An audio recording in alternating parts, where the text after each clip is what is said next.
And we are live. Welcome to the Political Orphans, the bold new voice of independent media where left meets right.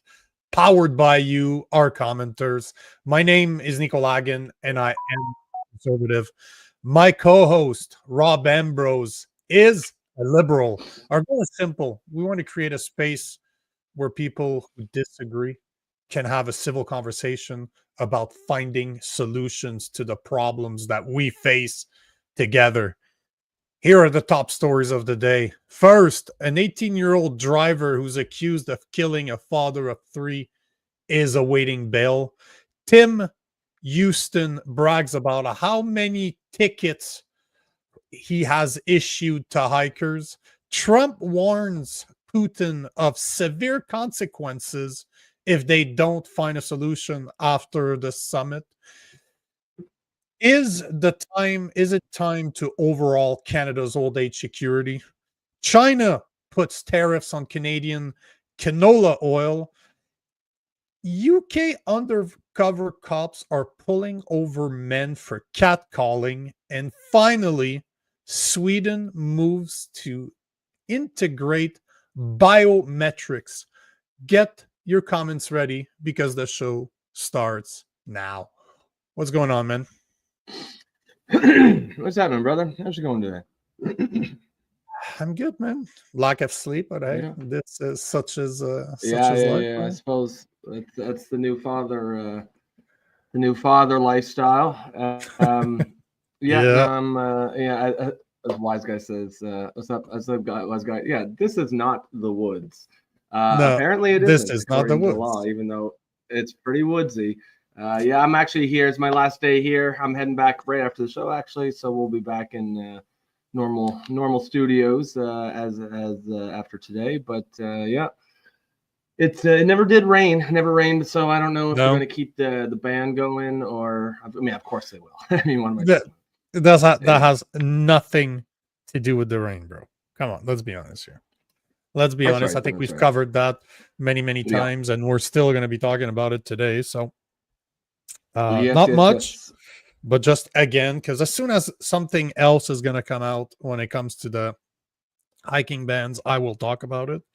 But yeah, let me just see if I have some. I don't have any announcement outside that I booked John Carpe for September 10th. We're not sure for what yet, but Julian at the Justice Center is like, hey, he's going on vacation for the rest of August. So you want to book him for September 10th? I love how they're actually thinking about us. I love that. He's the one that proposed. It wasn't me. I love it. That means they like what we do, right? So being proactive. That's right. By the way, Sylvie, it looks like first and foremost, I will be touching, as I said in the intro, I will be talking about the Canada's old age security. It is Sylvie that sent me this story, so definitely I want to talk about it. But also, it's Sylvie that sent me the story about how Daniel Smith is trying to get rid of ivermectin in Alberta, and we're talking fast.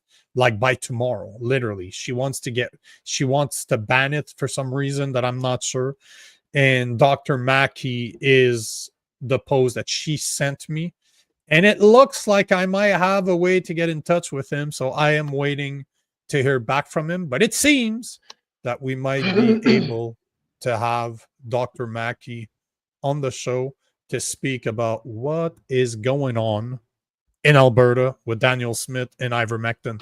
So thanks for letting us know about this. And this is, I guess, the perfect time to remind people, this is why we do our show lives. This is why I will always recommend that you get in touch with us. If there's a story you want us to cover, if you think that there's a specific guest that we should have on the show, let me know. Find me on either X or Instagram at Real Nico Lagan, or send me an email at info@Nico Lagan, and I'm happy to do it. Like, I get recommendations from Sylvie all the time. There's a bunch of people that suggest me some topics to speak about on Instagram. Yeah, she's been a huge help. but I'm always on. Like I look for this stuff, but there's no So way in hell that I can find everything. So I'm always looking for people's suggestion. So yeah, and it seems like we can have a very big voice in the medical community on the show because of a recommendation. And it seems that I know someone that knows someone. So there you go. well, and like what is it? Like she's trying to make it like I don't understand this. Ban ivermectin in all like so doctors can't even prescribe it if they feel like it. I don't understand that. That seems extreme overreach, right? Like I don't. So You let know, me. that's wild. Like I don't know enough about it. I haven't taken the time to look into it. I'd rather find an expert to speak about it for us, and then I'll do. yeah, Once yeah. I book someone, I'll do a shit ton of research to know where we're at. But here is William Mackey. This is the doctor I'm talking about that I'm trying to have on the show.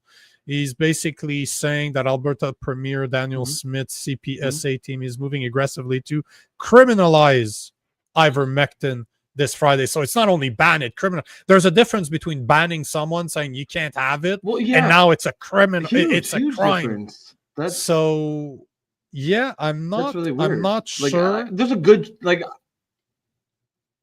you know, I don't know enough about ivermectin, you know, to say that I would ever take it, and there's a good chance I never would. But I don't understand this whole banning of drugs. Like, surely it's appropriate for some people, for some conditions, even if it is the, you know, what is it we talked about the other day, anti-parasite drug. Exactly. Is it banned for anti-parasites for parasites as well? Because that seems, I don't understand this. Well, what's interesting is I will not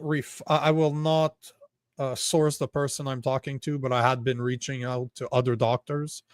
And interesting enough, one of the doctors that I reached out, because I told the doctor why I was contacting her, and I sent her the story, and she's like, and she wants to ban its use for what? Question mark. It's an excellent anti-parasitic drug. So even the doctor that I don't know is like, what the hell? So very interesting, very, very interesting, which again, I don't know enough about. I know enough to know what ivermectin can be used for. I don't understand why they're trying to ban it, or not even ban it, criminalize it. Well, but I've also reached out. If you look in the post right here, they have Dr. Mackey is saying support my legal counsel at Valor Legal. So I did contact them as well to see, because I'd love to have a lawyer to speak to us about it. But yeah, Sylvie's saying the criminalizing part is very strange. I don't very get that. Strange.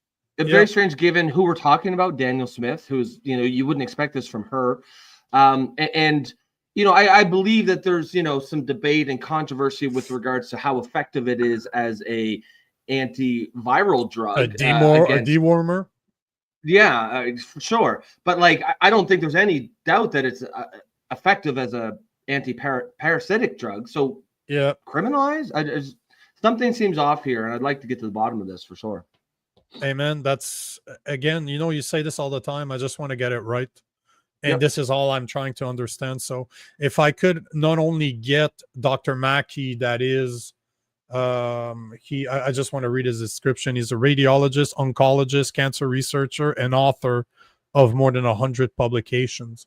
So he seems like somebody that knows what he's talking about. If I can get the team of lawyers that actually is, because they're active, they are going after Daniel Smith. Like they're bringing them to court in order to stop. I think the legal terms and injunction, I think, is the legal term for what they're doing. That's right. So they're actively working, and you know me, I love this stuff. I love when you go after the government, and I will take any chance to talk about it. Yeah. You don't even care what it's about. As long as it's against the government, I'm there. If you're suing the government, I'm interested. I'm definitely interested. Like as Wise Guy says, it's an excellent anti-parasitic, but it's only meant for that specifically and not for long-term use. That's all. But okay, that's fine. Like there's lots of drugs that are effective. I don't believe that any drug. I don't believe in using drugs in the long term. To me, drugs are supposed to bring you back to normal. It's like you look at, you know, a lot of people in North American society and the Western world take antidepressant of some type. Antidepressants were never and meant they're to on be there a for long-term, years. but they weren't supposed to be a long-term No. drug. If you talk to an honest psychologist or a psychiatrist that can prescribe them, they will tell you that it's supposed to keep your head above water so that you don't put a bullet in your head. But once you're stabilized, like once you're you get not off feeling it. great, once you're not thinking about offing yourself anymore, then you start doing the work. You start to explore what the hell is going on. But you're And not now it's just supposed to pop be like that stuff. candy. Yeah. Oh, yeah. It's not about curing, it's about creating customers. And this is my assumption. I don't know. I won't know until we talk to Mackie and we do more research. But I got a feeling that it's all based on not being able to make money, because ivermectin is so cheap. And if they can't make a profit, big pharma doesn't like it. And as I've showed before, the list out of the US, I can't remember what the name of the website is, that keeps track of all the people, all the government work, or all the politicians that are being lobbied and how much money they make off of private donation. And I don't care that you're a Republican or a Democrat.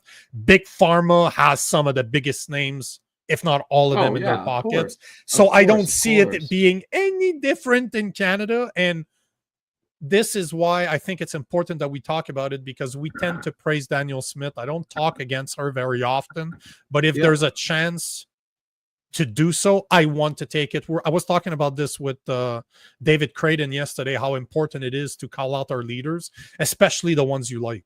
Don't just call out, because that's a massive problem on the conservative side right now, that people don't want to call out Pierre Poilievre, because if you're against Pierre Poilievre, that means you're for the Liberals. But no. Same thing here, right? As much as I do like Danielle Smith and what she stands for, if she's doing something wrong, I'll be the first one to call it out. And I want to know what the hell's going on there. I don't understand it.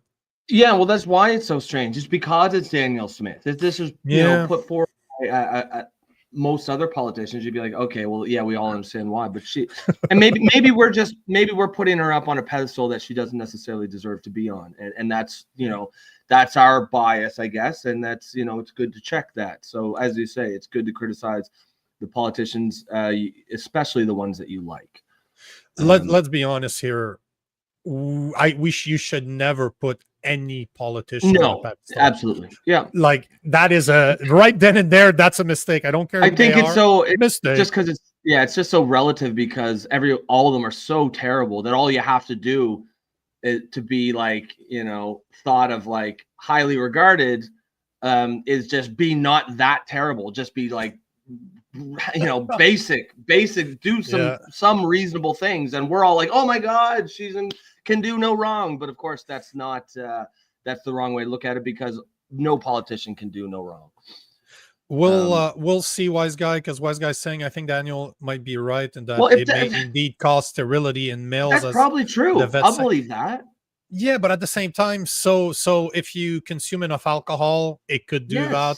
Your cell phone use, I guarantee you, this is sterilizing more people than ivermectin. Keep that close to your balls, bro. You'll see what happens to your sperm count. And let's not talk about the whoop whoop. One of the biggest side effects that you're seeing right now, it's sterilizing women. It's making it extremely difficult for them to have a timed period like they used to have. There's so much more miscarriage ever since that's been given to so many people. So I understand it, but at the same time, it should be informed consent. You should understand the benefits. You should understand the consequences. And if the benefits, or if the consequences, the side effects outweigh the benefits, then make a choice.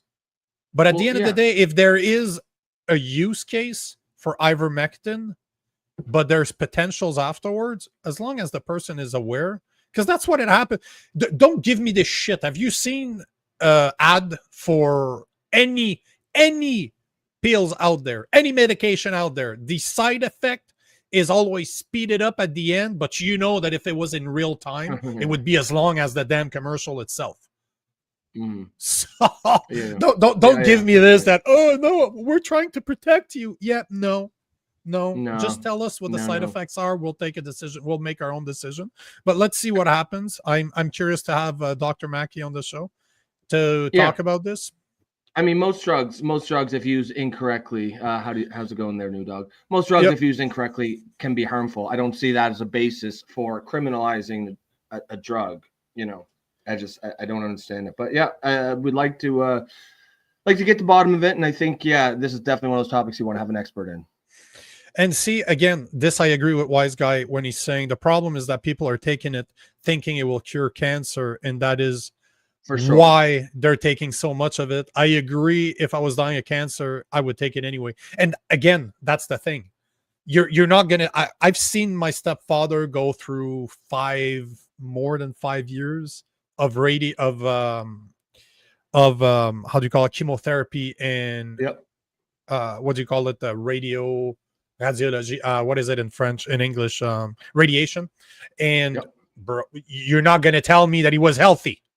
You're not going to tell me that this was killing all the cells around what they were targeting, because it was. Consequences, side effects, benefits, weigh both, but it's on the part of the individual to decide. I don't want Big Brother telling me what I can and cannot use. Tell me the information, make sure that the information is available for me to research it, and I'll make my own mind. I don't need you to tell me. Yeah, I mean, as what Wise Guy's saying here is probably true. It definitely has, because once something becomes politicized, it gets pulled and pushed on both sides of the aisle, and it's hard to get anything. So, like, ivermectin clearly became politicized during COVID. And so you've got the left now saying, taking their position as it's horse dewormer, it does nothing good for anyone, which is clearly wrong. Don't use it. And then on the right, you're going to have a reaction to that. There's going to be a certain aspect where they're saying, "Oh no, it's a miracle drug; it cures everything," and that's obviously wrong too. Yeah. So there is a place, but like the solution isn't criminalize the drug; it's educate people on the drug. Yes, couldn't agree with you more. Alberta Independence is saying if you're terminal, the right to try should be possible. Come on, they're MAID is easier to get than a visit to a psychologist. So don't give me this crap that your biggest problem is me staying alive. Yeah, sure. Yeah, cool story. I mean, as but again, as Alberta Independence says, if you're dying, you should be able to put whatever you want into your body. 100%. So let's shelve that for now, because I will work on getting him on the show. Let's get into the first topic, which is one that really pisses me off. This is the type of stuff that absolutely drives me ballistic. Here is a video from CP24 about the 18-year-old driver accused of killing a father of 3 during a head-on collision. The judge in that case is considering bail. Court appearance today for an 18-year-old charged in a deadly crash in Whitchurch, Stouffville earlier this month. That same man was also charged earlier this year in a crash with a car carrying Ontario's premier. Yeah, let's take you to the Oshawa courthouse now. Our crime analyst, Steve Ryan, is outside with the very latest. What happened in court today, Steve?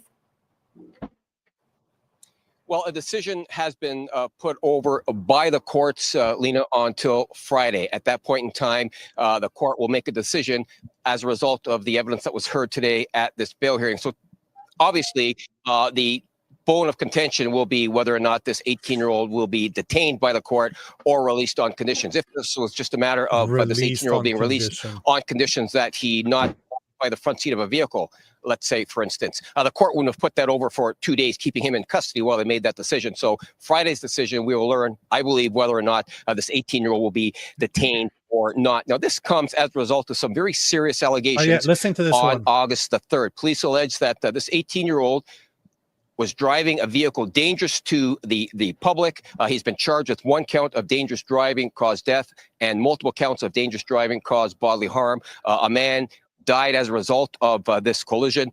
His wife and 3 children are in hospital being looked at for their injuries. He's also charged with failing to stop under the criminal code and public mischief. Public mischief is typically charged when somebody lies to the police and causes the police to enter into an investigation based on your lie. So these are all the criminal charges that this 18-year-old is facing. As we mentioned earlier on, he is also accused of dangerous driving involving collision with one of the premier's government vehicles back in June. We can guess, Sylvie.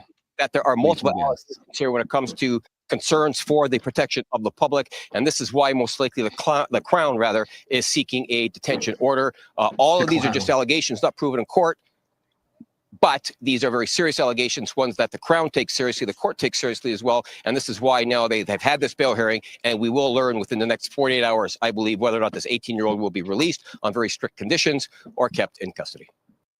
So let me Does the court take it seriously? Just let me restate what he's accused of.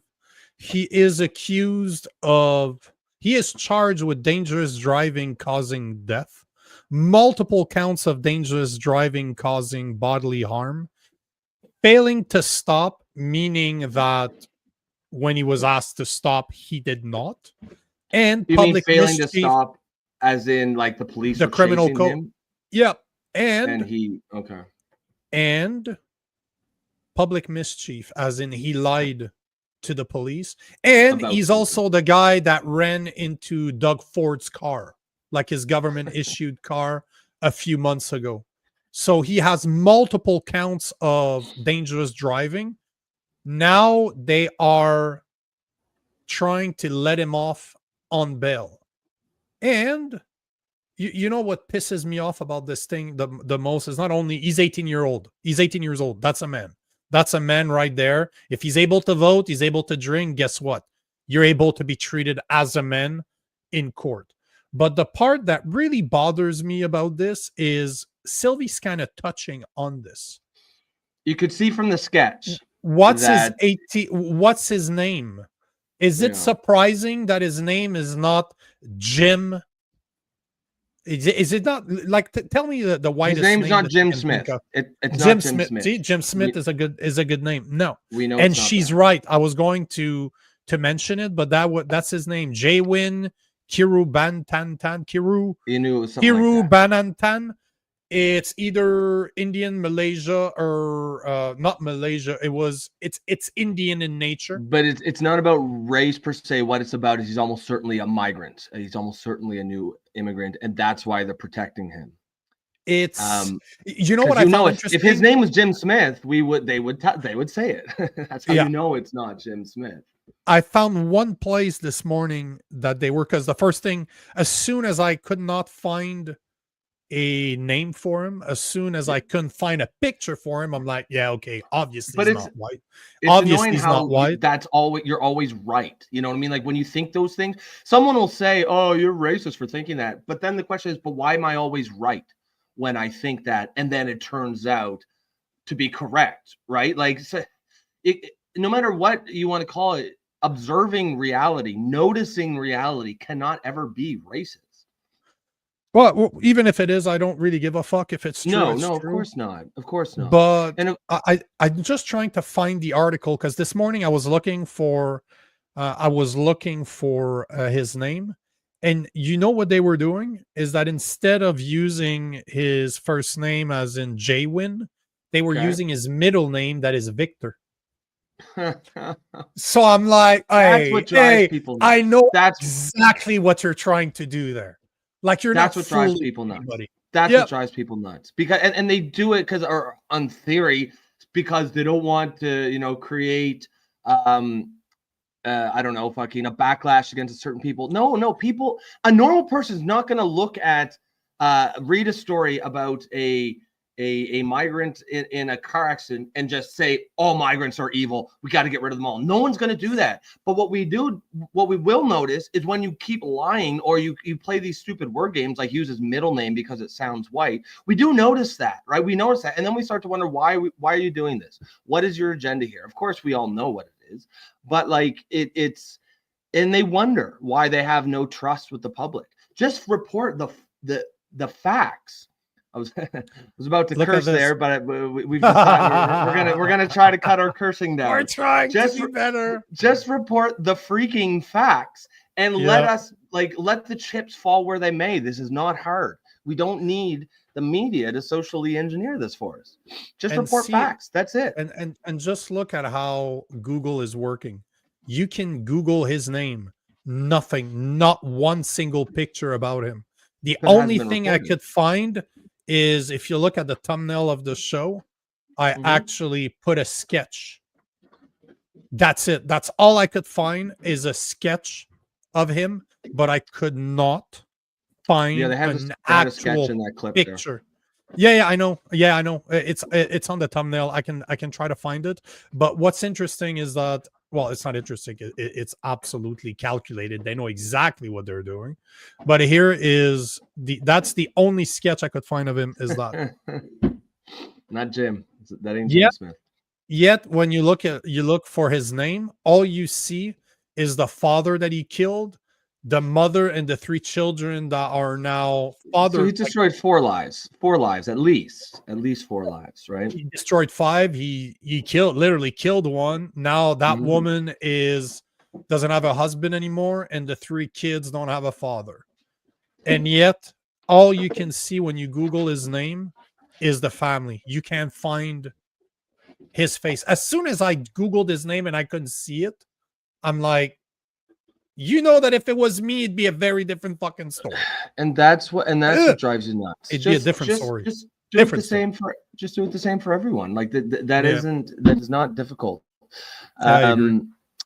Yeah, like here, as Sylvie says, even descriptions of criminals, they won't include the color when it's not a white person. But like, yeah, but people notice that shit, right? Like, if you don't want to report on the race of someone, okay, fair, but just do it for everyone. When you're only reporting on the race of one, people notice that shit.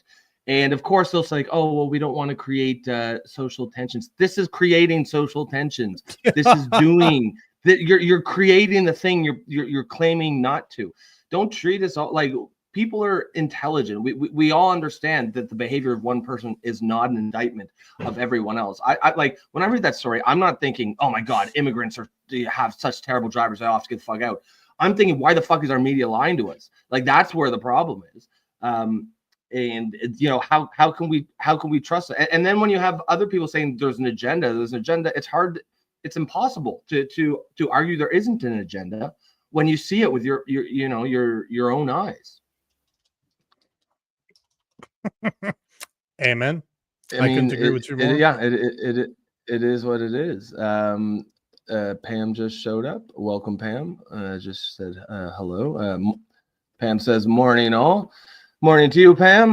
New Dog says the U.S. lib media does the same. No name or picture if it's anyone but a white person. Yeah, and I don't know if they think we're not going to notice, or they just don't care. It almost seems like they want us to notice. They want us to be demoralized, to know that we are second-class citizens in our own country. Yep. And of course, it's bullshit. But yeah, it's just. I don't know when the media got like this. Maybe it's been like this whole time, and I've started noticing in the past 5 years. You've probably noticed it longer than that, but I've been racist for a lot longer. But yeah, and we got to change that whole framing, because it is not racist to notice facts. No. And they, like, again, as you see by my name here, I am the liberal. I'm the show's liberal. There are people on the left who are noticing this shit too, and. The media is digging their own grave here. It's already probably. I can't imagine anything the media could do to regain the trust that they have lost. But at the same time, there's a lot of people that still trust them. Yeah, like I guarantee you that the people that voted for Carney still do believe that CBS is unbiased. Well, I mean, I'm here at my family reunion, right? And family reunions are. Oh, is that what you were looking at? You're like, are they there? Looking to see who's here. And yeah, I mean, obviously, like all smart, intelligent people, good people, but they just will believe everything that the mainstream media says. And there's nothing you can say. There's nothing you can argue against if they haven't observed it for themselves yet. Yeah, that is a hard sell. I get it. I don't know what the solution is there, but it is definitely interesting. But it blows my mind. I don't know that. No disrespect to your family there, but I don't know that I would consider them intelligent. just because Well, a sign of intelligence is to be able to question. So yeah, it's I hard see what for you're me. saying. I see what you're Like, saying. you can I say think, somebody's educated. Like, we tend to believe that because you're educated, that, like, in the classical way of going to school, you're intelligent. Yet studies are showing that the longer you spend in school, the more indoctrinated you become, and the harder it is for the people that are extremely educated to change their minds, because yeah, unfortunately our education system is no longer a place of learning or questioning. It's the place of indoctrination. This is what we want you to believe, regurgitate it to us on tests, and if you do a good job, we'll let you pass. That's basically our education system. It's not about debating, it's not about trying to find the truth or try to get it right. So it's very hard for me to call people intelligent yeah, that's if fair. I mean, I they're know what you're not saying. capable of questioning. Say I guess you could say otherwise intelligent people who are just have blind spots in this area for whatever reason. You know, I think the media understands what they're doing, and they're brainwashing and propaganda it's an art form. It's been around for a very long time. Yeah, no doubt. But I tend to believe that people used to be more intelligent because they would question. It's just we don't question that much today, and that's the problem. Yeah. And our next subject being the perfect example of what I mean here.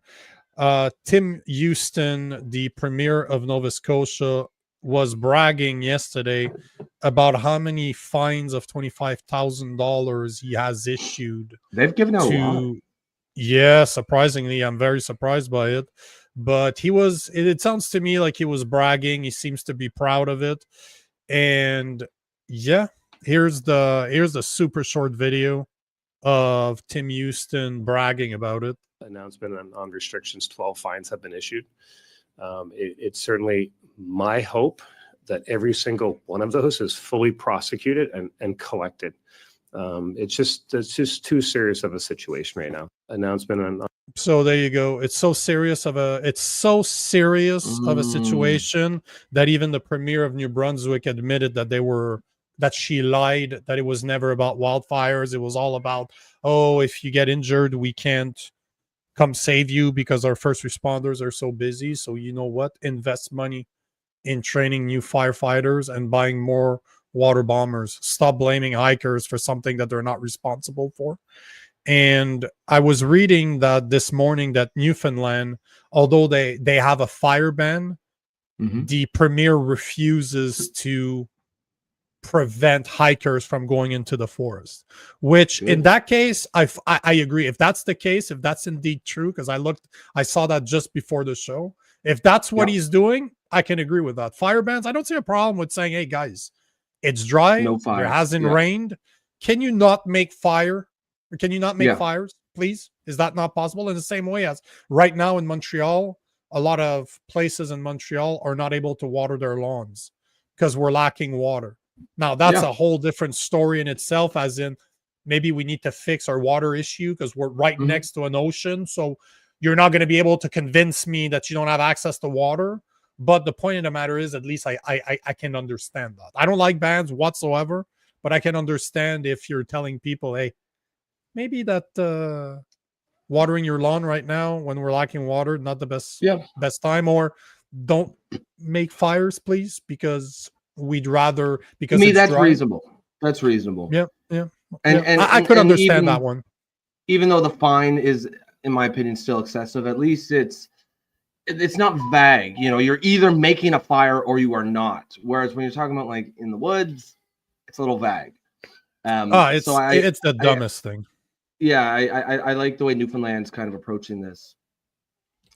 Any questions?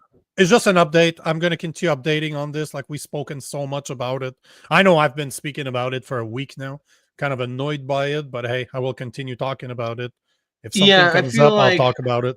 I feel like the story's more or less played out up until, it comes time for Jeff to start defending that or fighting that ban and that fine in court. Then, of course, there'll be more to discuss. But yeah, as far as As far as this topic, yeah, no, it's more just of an update. As Kenny says, the oceans are boiling over and no more swimming. Yeah. Yeah. I mean, I mean, obviously he's being exaggerating for humorous effect, but I think No, you don't say. this is, there's a lot of people who are upset by this, and they, there's the people who probably on, like you, who see this, they draw a direct line between the COVID bans and this, and I mean, that's, to me, that's a solid case. There's a solid argument to be made for that. And there's other people, even like me, who are like, okay, maybe I wasn't necessarily, in the streets on the COVID stuff, but looking back, I realized how, excessive that was, how that was strong government overreach. And now I'm tuned to it. Now, when I see this, if COVID never happened, I probably wouldn't think twice about this ban. But now I'm like, okay, I do see some, I do realize that, as we talked about, the other day, I think back during the COVID times, even the people who were okay with it were like, okay, look, this is a once in a lifetime thing. Let's just deal with it. But now, what was this? A couple of years later, now it's not. Now it's happening every couple of years, and then maybe it happens every year. And that's, I think, now is the time where I think it's time for everyone to stand up and be like, no, we don't want to go down this route. That's the whole point I've been trying to make with this. Yeah. Yep. No. And another thing I wanted to mention about this, and that'll be probably the end of it for me, but I was talking about this with David Creighton yesterday, and there's a false equivalency right now going on these hiker bans, as in, if you support Jeff Evely and what he did, that means you're against the first responders and the firefighters. I'm like, how does one have anything to do with the other? I want us to stop giving our money away to other countries that we should not be involved with at all. Keep it in Canada and invest in things like firefighters. Train more firefighters. Every year we have wildfires. Every year we have the same crap. Why not stop spending money on other countries? Give it to firefighters, train them, get them the bombers that they need, give them the equipment that they need, give them the training that they need. And then I look at a Jeff Evely, I'm like, okay, hold on. He's fighting against government overreach to make sure that they go by the Constitution, by our Charter of Rights, not by what they want to put in place. Those are not related whatsoever. I can support our first responders and turn around and say, I support Jeff Evely. And exactly like Clown Word is saying, and that Sylvie's saying, and this is something the left is so good at. I hear that. If I'm pro Jeff Evely, that means I'm pro wildfires. Like, are you serious? Like, this is the left has gone very good at being able to use nonsensical verbiage like word salads, and for some reason they believe it. These false reason, yep, 100%. I 100%, million% support first responders, and I can't believe that they're not paid more. I cannot believe that we don't take care of them more. And that goes for firefighters, that goes for EMTs, that goes for police officers, that goes for military, that goes for people that are supposed to be there to protect us. But at the same time, I also 100% support Jeff Evely because he's fighting for my rights, to make sure that my rights are not taken away by a government that has in the past, like during the convoy, abused their power and been judged in federal court to have used the Emergency Act in a non-constitutional way. Both of them are great. I would love to see firefighters come out and say, we support Jeff Evely. That would just destroy the narrative of the left, but they would probably say that those guys are Trumpists. That would probably be their last resort. MAGA firefighters. Yeah, MAGA firefighters. I mean, to me, it's just this lack of thinking. Like, oh, the government says the bans are in place to prevent forest fires, therefore that's what they do. Like, there's no second level thinking of being like, okay, but what they're banning, does that actually prevent forest fires? Because if there were, like, me and you were both on the same page, we're both in agreement that, yes, a ban of campfires in the woods makes perfect sense, because that can plausibly and even likely cause a forest fire. But a ban has to actually be effective at preventing the thing it's supposed to do. Hiking in the woods is not any sort of cause of forest fires. No. Banning hiking will not prevent any fires. Banning fishing will not prevent any fires. So if what you're proposing to ban will actually prevent fires, then yes, I'm for it.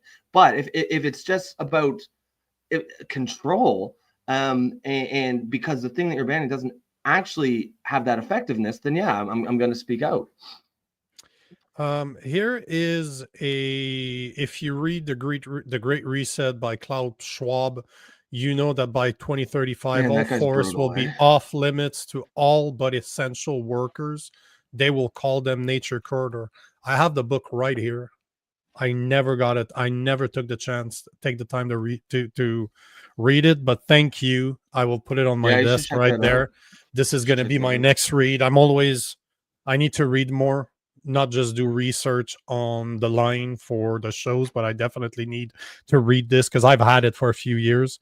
And if that's the case, that means I'm going to start posting about it. So just like you need to read Values by Mark Carney, same thing for this, because I've been told to read it so many times. So thank you, wise guy. I will take the time to read it now. Yeah, I mean, as Alfred Thorne says, it's like saying, don't drive your car, you might have an accident and emergency service won't help you. Well, yeah, exactly. That's exactly what it's like saying, like, well, we've got we've got backlogs in our healthcare providers, and our resources are low, so don't ban driving because if you get in an accident, we can't help you.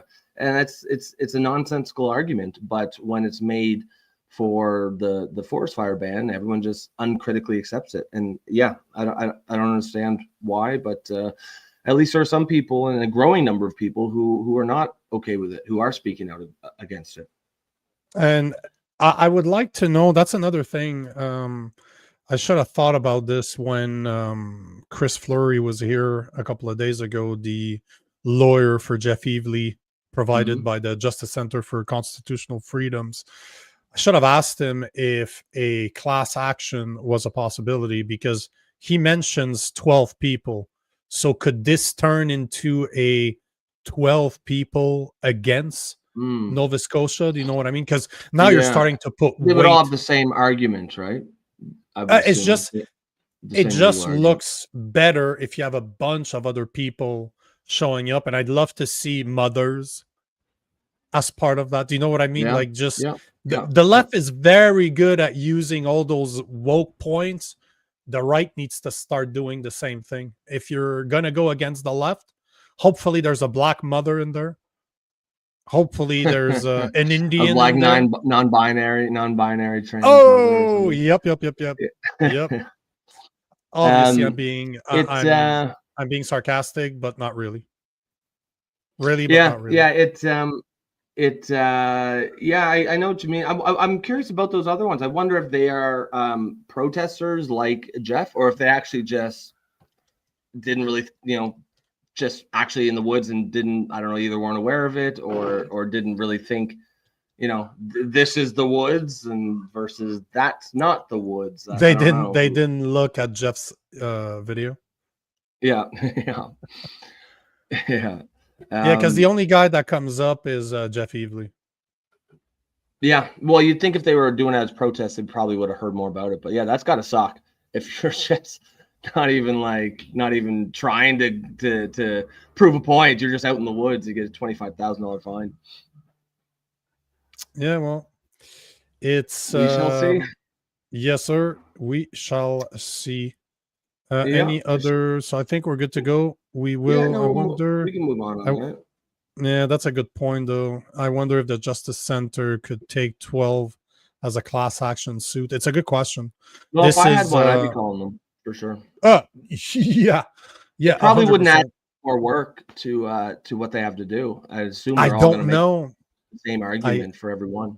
Yeah, I would imagine so. But again, I'm not a lawyer. It'd be interesting to talk to them and see what they say about this. But yeah, for now we'll table this one and we'll turn to our next topic of the day, which is Trump warns of severe consequences if Putin does not agree to stop after the war summit, which is taking place tomorrow on the 15th in Alaska, which makes sense. It's close to Russia. People don't understand that you do see Russia from I Alaska. see Russia from my house. Yeah. Oh, that's Putin there. No. Oh, no. Yeah. Sorry. That's a French guy. Yeah. Every time I hear Putin, I'm like, I'm hungry for some Putin. Putin, bro.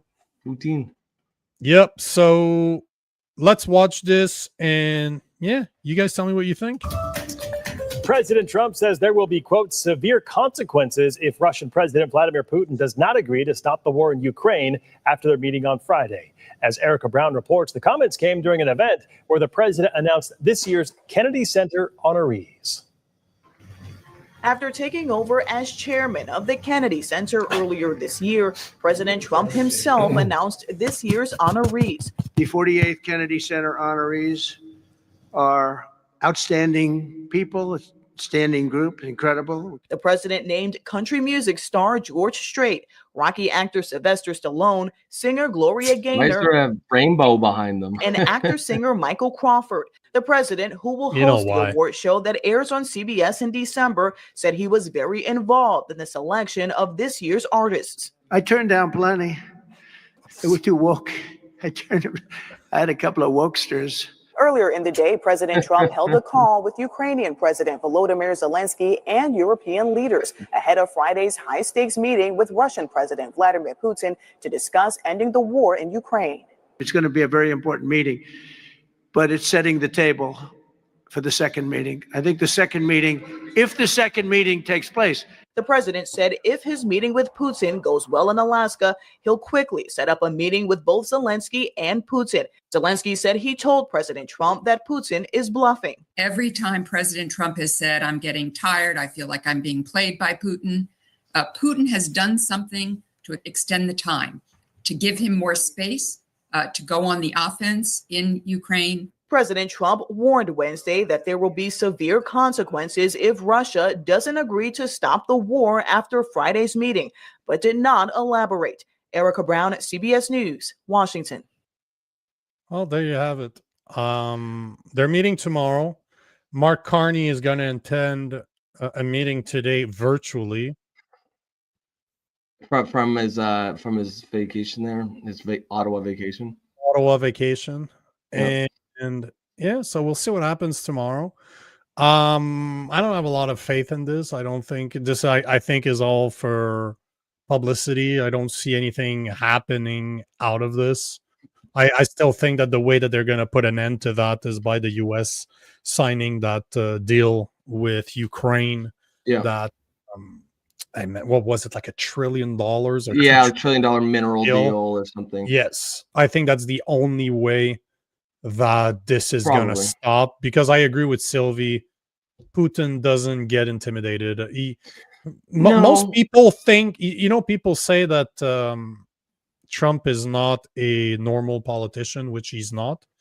Neither is him. Like, he's not a politician as per what we believe. He's a next KGB agent that can literally kill you in hand-to-hand combat. Like that guy, there's a video, I should have saved it, but there was a video of him with Justin Trudeau, and you can see Putin has a security guy just next to Justin Trudeau. So Putin's here, Justin Trudeau's here, and he's here. And Justin Trudeau just does that. He touches Putin right away. You see his agent start walking, and all you can see is a low hand just saying, he doesn't even flinch. He's staring at Trudeau, and he knows his guy's like, yeah, don't worry about it. You know why? Yeah. Because color socks would have went flying. I don't know if you know what Sambo is, but those guys are vicious. Like Sambo is, imagine wrestling mixed with judo. Okay. So their striking is not very good, but they like to throw people. They pick people up and dump them on their heads. If you're doing that on a mat, one thing. If you're dumping people on cement, the game is not the same. But all to say that he actually can do something. Like, unlike all the politicians out there, you don't just think that you can take Putin on, even if he's not a big guy. All to say that I still think I agree with her. I think he doesn't. I don't think he cares. I don't think anything's going to happen out of that. I don't think he'll get intimidated by like bluster and bravado, but he's also an intelligent person. He understands, unlike sort of some of the criticisms we've had from Mark Carney, who he just doesn't understand his leverage or his own power. I do think Putin understands his leverage and the limits of his power. Russia is not a global superpower anymore. I mean, I guess they are just by the size. They're probably number three. They're nuclear. They're nuclear probably power. number three. It's probably US, China puts them in fight, but US, China fighting for number one spot, and then Russia's right after. Sure. I don't see who else is there. Well, their nuclear power gives them a seat at that table, but in terms of like conventional power, and then like soft power, global influence, they're not where China or America is. And the other thing too is, like, I agree with Sil, he won't be like bullied into doing something he doesn't want. It wouldn't surprise me if Putin was looking for an off ramp on this war. I think it's he, especially if he can get to keep those the land claims that they've already won. Yeah, that's what he wants. I think yeah, that's what he wants, and that probably was his main strategic goal. So if he can do that. And he doesn't have the ego that Trump, I'm sure he has a giant ego, but he'll allow Trump to take credit. He doesn't need credit, right? So if he's thinking in his head, I've got my strategic goals gained, I don't mind letting Trump, think he ended this war and take a victory lap. I could see something like that. So I mean, we'll see. I agree that if he's not done with the war, I don't think it will end. But I could see him being okay with ending it if it's on his terms. And giving the credit to Trump. Yeah, and giving the credit to Trump. I don't think he doesn't need that in the way that Trump does. And he, it's like they say, like the true power often is behind the scenes, right? Like the people who really, really wield the power, they're not often the ones in front of the cameras. They don't often need that adulation. And I could see something like that with Putin. If he's ready to end this war, but we'll see. It's an interesting. I mean, Zelensky has no say in what's going on. He has no power in there either. Like he has no leverage whatsoever. Yeah, exactly. I mean, as Kenny makes a good point here. Where he says the Russian army is depleted. They still have force with China. Yeah. So again, China is if China backs Russia, they'll be able to keep going as long as they want, but. The Russian conventional army is depleted for sure. I could see him just being happy with what they got, get some way to let Trump take a victory lap. But Zelensky, he said that, I'm sure, as you said, we'll see that. He has said that if you give him Crimea, what he gained through the war, if you give it to him, he has no problem that he will end the war, but he wants to keep what he invaded. And that's what Zelensky does not want. That's the biggest problem. Yeah. I mean, Zelensky doesn't have much now. Speaking of leverage, Zelensky doesn't have any right now. They are essentially losing this war. The best they can hope for is to get out of it with whatever land is not currently occupied intact, and keep that as Ukraine. And frankly, as you said, that deal, that mineral deal, if I was Zelensky, I would be all over that, because that's the only way you're going to be able to guarantee your own safety. But if you've got, $500 billion of American investment in the eastern part of your country, you are essentially have an American base on your like that. Now the American interests are involved. And it is. If you're invading Ukraine, you're invading Ukraine, you're attacking the U.S. This is why I'm saying that mineral deal is the best way to end it, because I don't think that as we stand right now, Russia is stupid enough to attack U.S. interests directly. No, not to that extent. No, I don't think so either.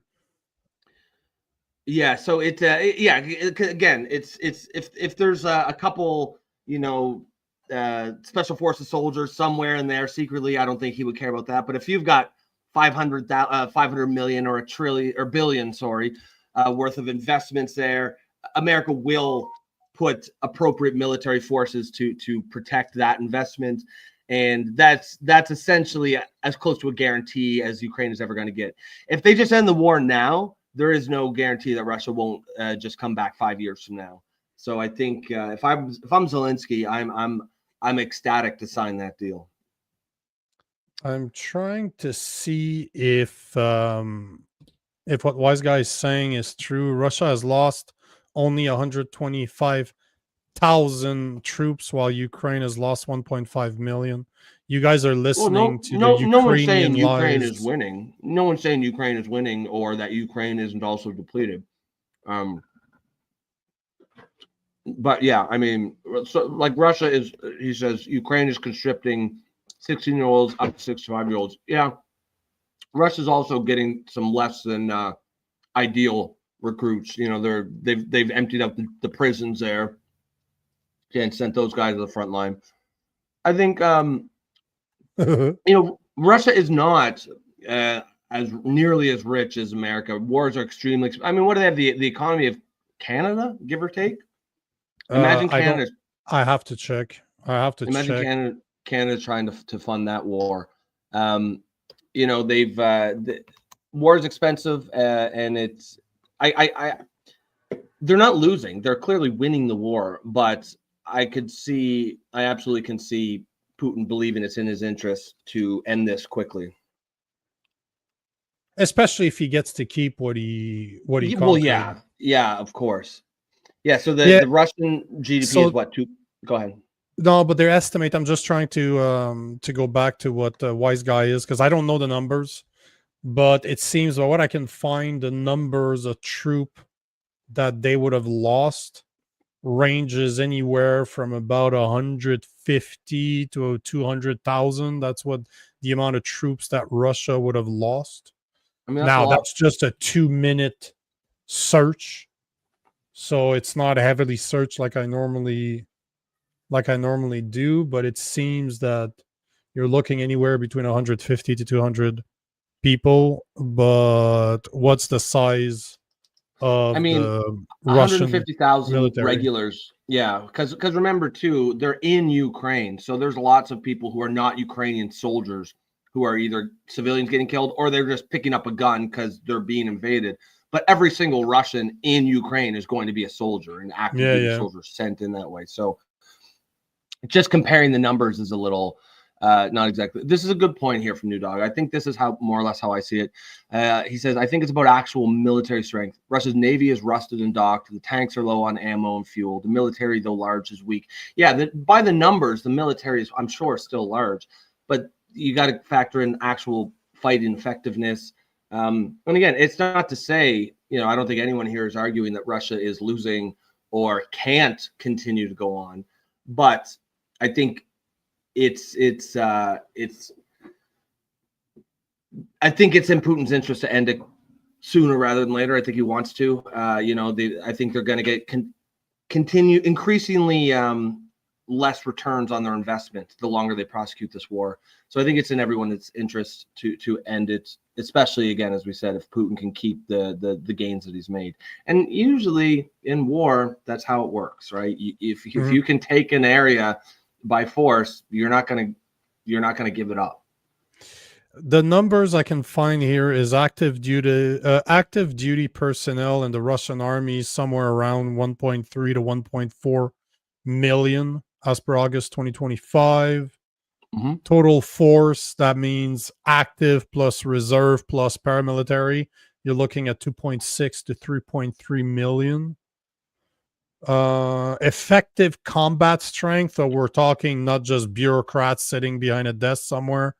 You're looking after the losses that they've taken, so you're probably looking at a 900 to 1.1 million, so 1 million active member. And if I remember correctly, the US is sitting somewhere along 1.4, 1.5, I think.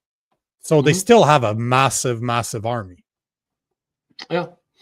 You know, as where's the Wise Guy who's just made a comment that I was going to take. Address. Yeah, he says here, I've been watching the war closely since 2014. The propaganda's off the charts. Undoubtedly, that's every war, and this war is no exception. There's a ton of it. And there's, you know, both sides. There's also Russian propaganda as well. But yeah, I mean, I don't think, if anyone says Ukraine's winning this war, yeah, that's ridiculous. That's ridiculous. Cool story, bro. Yeah, but it's just, you know, war, it's just, it acts as a massive drag on your economy. even if he can continue to go forward, I'm sure he would like to not have to do it. I'm sure he'd much rather put the money into the war, back into his economy, and try to get that back on track. So I don't think he's going 1.3 to, for the Americans, by the way. 1.3 active duty member, like without reserve, 1.32 million is what they're talking. So that's what I thought, 1.3, 1.4. So it's still very sizable. I'm just, as you mentioned earlier, is it the same type of equipment? Like, is it how old is the equipment in Russia? We don't really know. But I agree with Wise Guy, though. There is so much propaganda going on about what's going on in Ukraine. Like, just the Nazism, like he's mentioning, is so big in Ukraine. Zelensky is backed. Zelensky is backed by them. And not only that, but if you look at Crimea, that is connected to Russia, that's been taken over by Russia, a lot of the people there still consider themselves Russians. So this is the thing. At this point, I would love to see an election. This is what I'd like to see in Ukraine. I would love to see, this is what Trump should say to Putin. Let's put a peace treaty in place so that the war stops, is put on hold. Let's have an election. Let's see what people think. Ask them, like referendums, like what they're trying to do in Alberta. Ask the people a question. Who wants to be part of Ukraine? Who likes to be part of Russia? And let's have an election. Can you imagine if you put it back to the people? Obviously, I'm smoking crack, and that will never happen because I'm an optimist, I guess. But can you imagine? It should happen. Yeah, I'd love to see what people think. Yeah, I'd love to see what the Ukrainian actually think. What do they want at the end of the day? Because as much as I can try to filter through all the crap that's out there and try to make sense of it all and what's propaganda, what's not, I'm not on the ground. I'm not over there. So I never know if the information that I have is actually accurate propaganda, or am I biased as hell and just pick and choose what I want to believe in, even though that's not what I want to do. I don't know. I'm not there. Yeah, that's right. And I think the Nazism concern is overblown. I don't think Putin actually gives a shit about that. I think the NATO concerns, to me, are the things that matter. I mean, I think he's really concerned with NATO encroachment. And probably the other issue would be, yes, there is a lot of Russian-speaking people who see themselves as Russian in Eastern Ukraine, and he probably feels some sense of responsibility for them. I think, Putin's got, I don't know, he certainly is not, by no means, he's not a good guy. He's not a nice person. He's Putin? He's a hard leader. He's a hard leader, but he's not evil incarnate. He's not just a madman, a maniac who is just doing things because he wants to, cause World War III and destroy the world. That's not what he does go by incentives. He has there's some sense to what he does. You may disagree with with him or think he's a dictator. Undoubtedly he is on some level. Like, he has had people killed for sure. And frankly, if you know anything about Russian history, that there's something in the Russian psyche. They want that kind of a leader. They crave a strongman leader. They want a Putin, and we want a Trudeau. They do not want a Trudeau. They would never ever. No, but we want a Trudeau. Yeah, we do. Exactly. Hello. Do I think that Putin is actually winning elections by 99% of the vote? No, probably not. But I think he's genuinely he's a genuinely popular leader. Or at least he's respected and feared. And in the Russian psyche, that's what they want. They want a leader that they respect and fear. Dictators have always done well in Russia, as long as they're not true maniacs, true psychopaths. And even if they are true psychopaths, they still do pretty good. If you look at Joseph Stalin or even, Lenin or. But Wise Guy is back. Going back to to the Ukraine there. He is right that Putin's one of his demands is to keep Crimea. Obviously, that's one of his demands, but to have an election in Ukraine. He's not stupid. He is not stupid. And just as I think it's Kenny that said this, that it will happen soon enough. Zelensky will be done as president. Yeah, and we talked about this the other day. Oh, and I couldn't agree more. Putin is not stupid. He wants to keep what he conquered, and he wants an election because he knows that as soon as it's done, Zelensky's gone. He knows he's not dumb. He's not dumb. Yeah, we talked about that the other day, that one way or another, when the war is done, he's done. And I think they should factor that in. Like, that's why he probably shouldn't have that much say, because he has personal incentive to not end this war. Yep. Sylvia, that's a good point. She says, I think we should be more concerned about what happens once Putin is long. Yeah, like, it's almost like the only thing worse than having Putin as president of Russia is having Putin not as president of Russia. Because, that strongman aspect of him is certainly keeping a lot of things and forces in check that probably will not, you probably don't want those forces sort of freely roaming throughout the country. It'll be interesting to see who kind of takes over for him. Because, again, I'm not a Russia watcher. I don't know the ins and outs of the politics over there. But is there someone who's supposed to, a guy he has in the wings? I know he had the Dmitry Medvedev as his president, or he took over as president when Putin went and became prime minister. But they swapped role for a couple of years. Yeah, but everyone knew where the real power laid. Yes. But he's been president of, like, he's literally been president or prime minister of Russia since 1999. Yeah, and that's hard to do, man, because Russia is not an easy country to govern. But he's not going anywhere. Dude is going to be president until he dies. And, as Kenny says, of all the world leaders, Putin is among the most intelligent. And that, I don't think any there's no one that really who studies this stuff that could actually argue with that.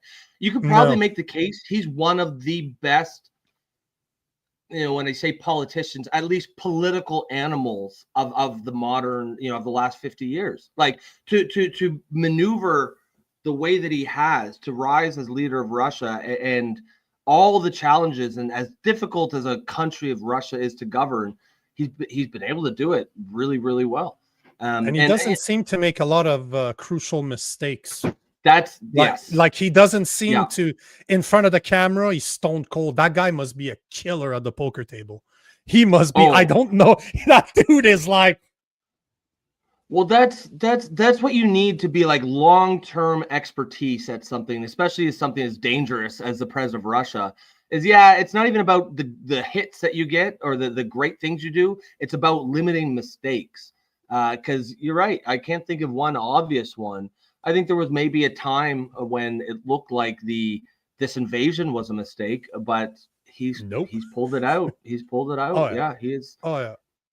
Oh no, he's not stupid. That's one of that is one of the guys that you can't even say that he's not stupid. You have to say that he's very intelligent. Like, I don't remember him making many mistakes, especially not in front of a camera. Like, saying something that he shouldn't, looking a certain way that he shouldn't, taking a position that he shouldn't. He seems to be very, very calculated. And I don't know if you've ever listened to some of his speeches. Like, I've listened to some of his speeches in Russian, and just his mannerisms are scary because there's nothing much to read.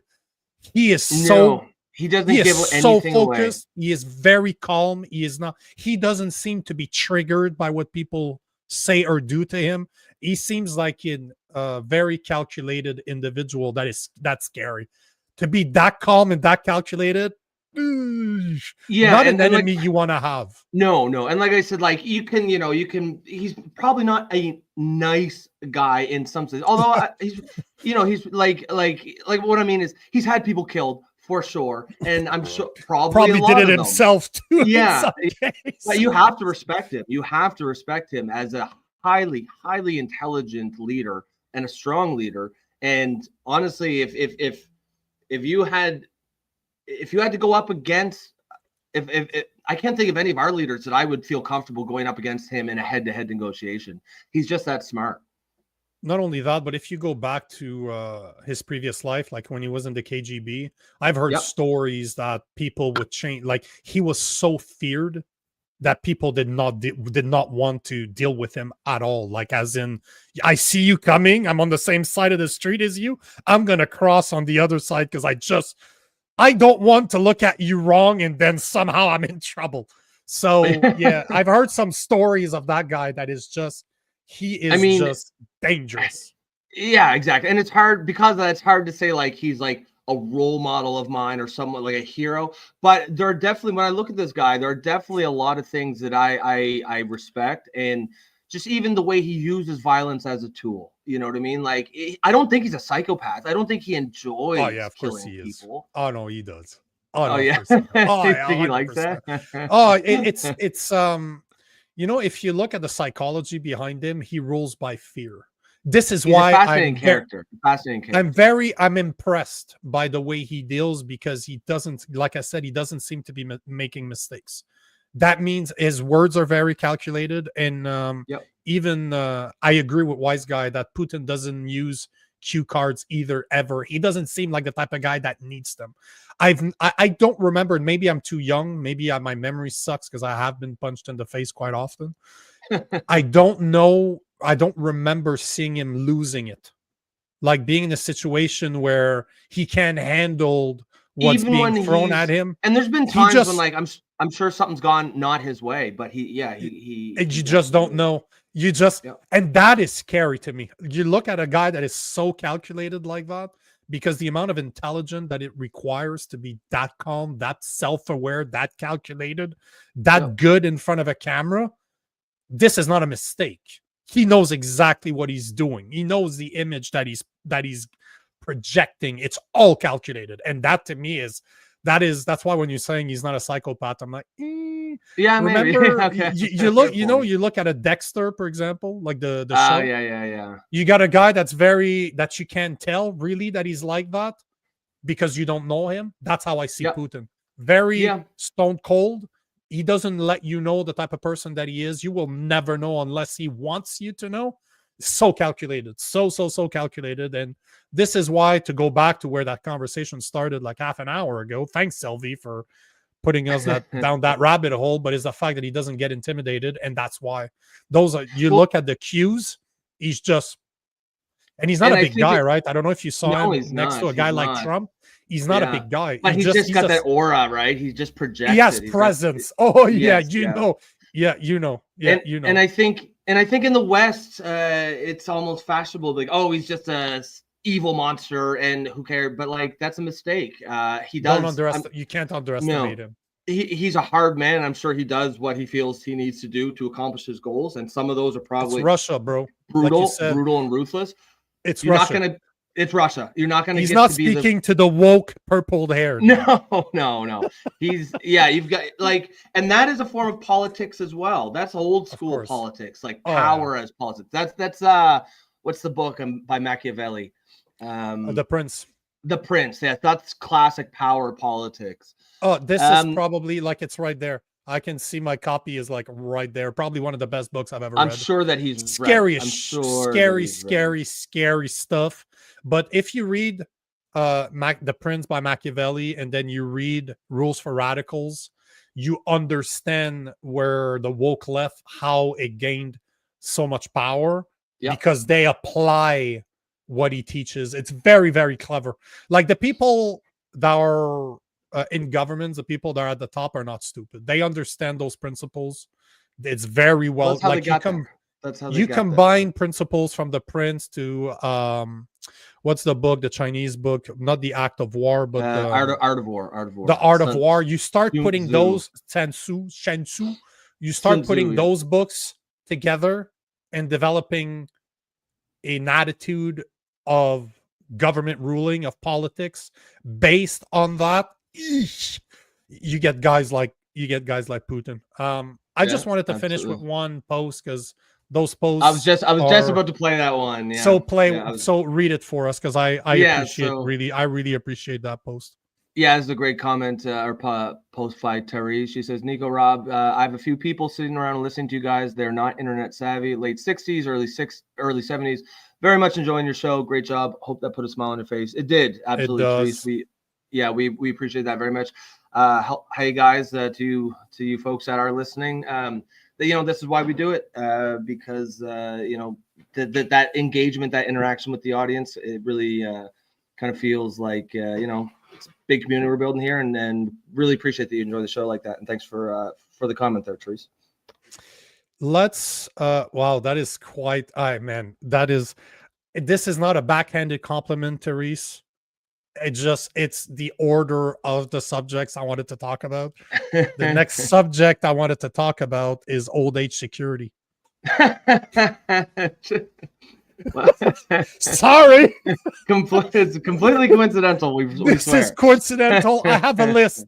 That was the next one on my list. But they're probably interested. But hopefully that puts a smile on your face, because that was the whole point.